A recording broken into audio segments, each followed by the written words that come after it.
I want to show you something, because this has almost become part of American tradition now. Here's the U.S. debt as accumulated by U.S. presidents going back to President Carter, right? Where we remember we had almost 21% interest rates. So then came Mr. Reagan, right? And Mr. Reagan, as you can see right here, took it up to what? He went from $669 billion to $964 billion. And then we get Mr. Reagan's second term, where he decides to continue borrowing, because say what you want about Mr. Reagan, he was a borrower, and he takes it to $1.7 trillion. And then Mr. Bush comes in, the elder, and then we get Bush the younger, and he takes it to $5.7 trillion. And then he goes to $7.7 trillion because he has to fight a war in Iraq as well, and that costs a lot of money, and we got to pay for it. You got to pay for it. And then we get Mr. Obama, who says, well, Mr. Bush destroyed the economy, so I got to borrow to fix the economy. So he creates his own stimulus plans, gives most of it to the banks, and he takes it to $11 trillion. And then Mr. Obama continues with another $4 trillion, pardon me, and takes it to $16 trillion. And here comes Mr. Trump, and he says, well, Mr. Obama didn't do a good job. Oh, and by the way, on top of that, I had this COVID thing, so I need to go out and do the same thing these guys did, so I'm going to take it to $19 trillion. And now comes Mr. Biden, who, to be fair, hasn't been in office long enough to give him this, but we know which way he's already going, and the projections are out, and you want to see them? Projection, 2024, $45 trillion. Projection, 2028, $78 trillion. Mr. Dryden, I don't know where you are, but I know what you're thinking. This is crazy, maybe beyond crazy. And what are the consequences going to be? How are we going to be able to eventually pay this down? What's going to happen to our kids and our kids' kids as a result of this? Many ask, and we will too. Because this is the News with Rick Sanchez, where we believe it's time to do news again. When the only constant in life is change, you need to be ready. This is the Man-Made Survival Show.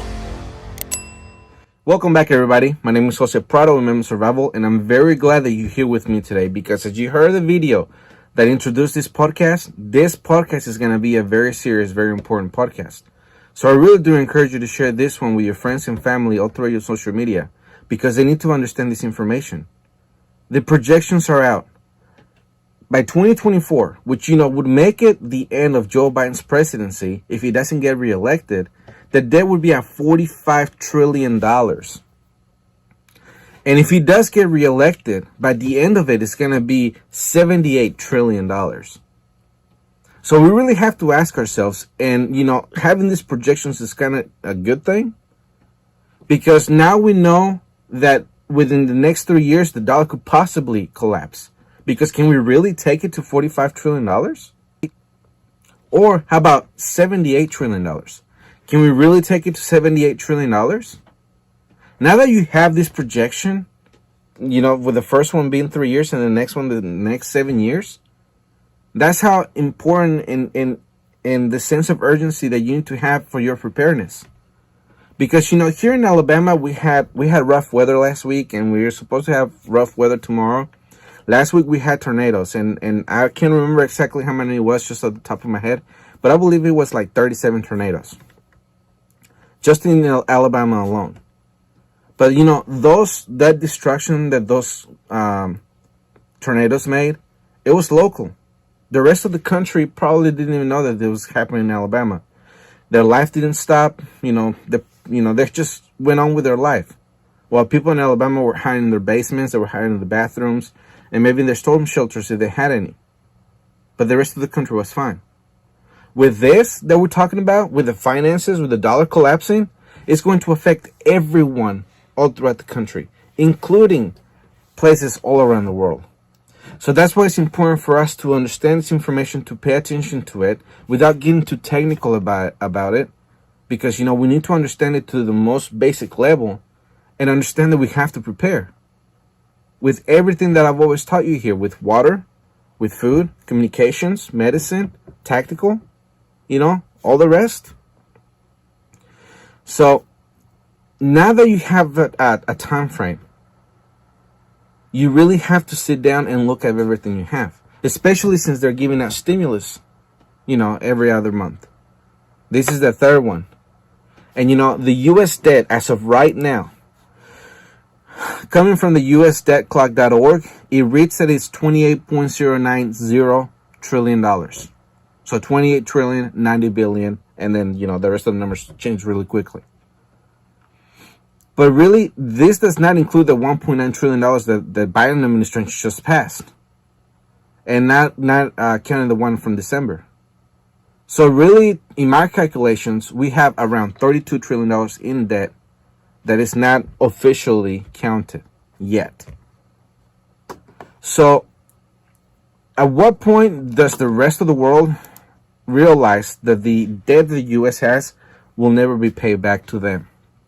Because, there's countries that hold U.S. dollar, that they hold our debt through bonds, right? I explained that in I think it was the previous podcast or the one before it. The point is that once other countries realize that the United States government will not be able to pay their debts, they're going to look for another haven, for a safety, right? For a safety net. And they're going to find it in China. China is doing everything in their power right now to be the next world reserve currency. And once that happens, I really do believe is that when we go to hyperinflation. So we have to pay attention to that, being talked about and being announced and everything like that. But you have to take the opportunity you have right now with the dollar's value still, floating up there to where you can buy things. And in the window of opportunity for you to buy the things that you're going to need, for you to be self-reliant, is closing down because we have massive shortages in this economy right now. So please get prepared as fast as you can. All right. So before I get into the podcast, yes, this was a pretty long introduction, about 5 minutes. Before I get into it, I do want to mention something that was said in the comment section. And this is something that everybody needs to understand because, I've heard both sides. I have two groups of people in my subscribers, I guess, two different groups.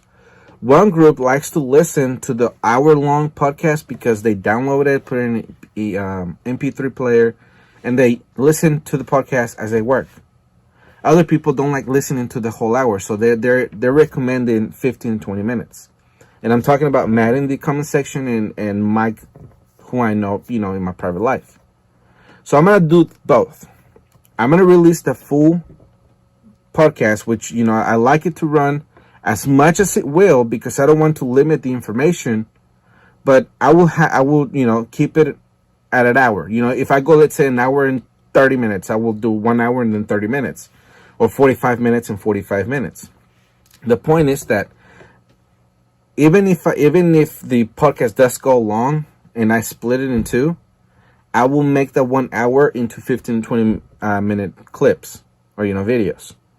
So if I do have a full 60-minute video, I will split into 3 parts.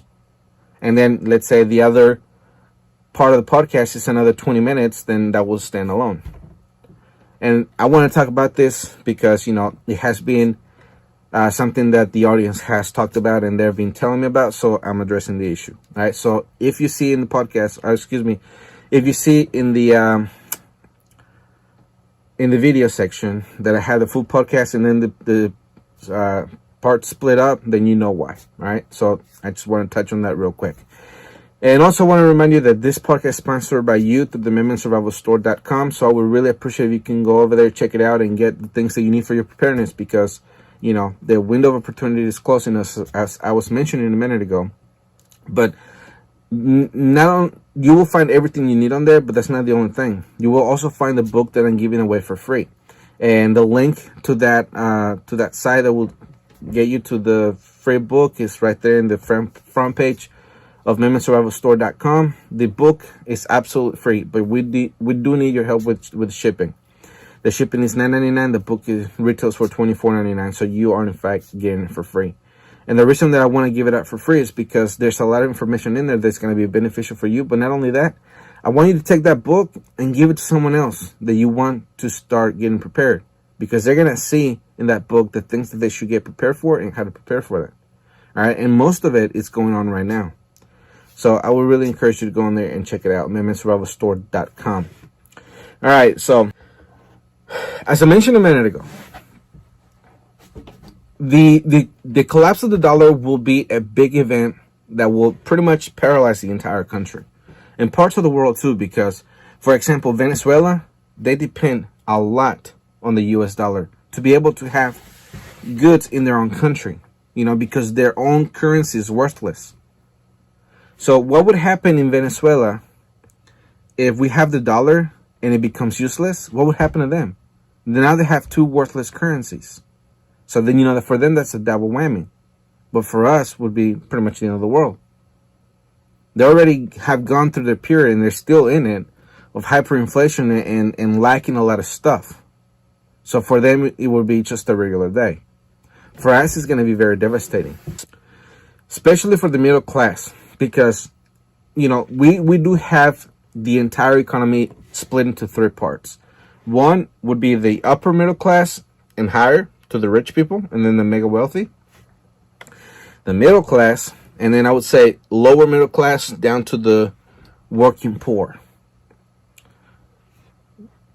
The upper middle class and above, those are the ones that we don't really have to worry about much, because they have enough money to get their money and get out of the country. And they're doing it. There's rich people who are leaving the country and they're renouncing their U.S. citizenship. And they're doing it in record numbers, since 2020. But the people who are staying behind, quote unquote, are the middle class and for sure the lower middle class. But what's gonna be coming here in the next few years, since now we have a timeline, it's not gonna affect so much the lower middle class, because they're already used to, not having a lot of money. They do have a lot of safety nets though. That's gonna be the dangerous part for them. But for the middle class, who have a pretty comfortable life in the United States, who, they can pretty much buy whatever they want without having to worry about money so much, depending on how much they save as opposed to how much they spend. But, let's say they're responsible with their money. They make over $100,000 and they're doing good. They have enough to where they're paying their bills. And, they put in stuff towards retirement and stuff like that without having to use too many credit cards. That's the best way of living here in the United States, right? The little debt as possible while accumulating the things that you need for retirement and to have a good life. That's what the middle class is all throughout the United States. But with what's coming, I really do believe those are the ones who are going to be affected the most. Okay, because they're going to have a very deep shock, especially how the younger generation is growing up right now. Because, let's say that the dollar does collapse in 2024. We hit 45 trillion and bam, that's it. By that time, the younger generation that's going to be getting out of high school, going into college, or even the workplace, they're going to feel cheated because they're not going to have the opportunity that their parents are probably going to give them by then. Or, the parents are giving them now. The middle class is used to a certain way of life because their parents had a good job and then they're providing the things that they need. And then once they get old enough to go to college and get out or, find a job and stuff like that, then they're going to provide that to themselves. Something close to the way of life that they're used to. And then from that to their children. But if they're not able to, they're demanding it from the government. But there's going to be one point where the government is not going to be able to do it. It's not because, they're freeloaders or anything like that. It's because they're used to that lifestyle, and that's what they want. And it has become a social issue with Social Security and with affordable medicine and all these other things that are being talked about out there. Those would be goals that people would want to have if we didn't have so much debt. If those issues are being addressed with just throwing money at it, that's what's going to inflate the money supply even more, or the debt even more. So the middle class really has to pay attention to this and prepare accordingly, because their lifestyle, their standard of living will get reduced to something they're not used to. It may be reduced to something as a third world country. It might be reduced to even lower than that because we have so much debt. And they might not be able to flee the United States. And even if they do, wherever they go, they might find themselves that those countries are going to have a very rough time financially as well. And if they, let's say they just cross the border into another country going in there illegally, they're not going to have an apartment to go into. You know, they're going to find out how difficult it is for immigrants to get here. Yes, you know, right now the Biden's in office. It seems to be easier for them to just come across. But just think when Trump was in office. It was really difficult. Okay? And I'm not here to talk pro or against it. I'm just pointing out the facts. If you're going to be going to another country, then you need to make all the preparations right now. The rich can just go, you know, overseas, buy a new house, a new mansion, you know, new clothes, new furniture, and everything else. And they'll forget about their life in the United States. Middle class and lower, they won't be able to do that. All right, not as easily anyways. The Man-Made Survival Show.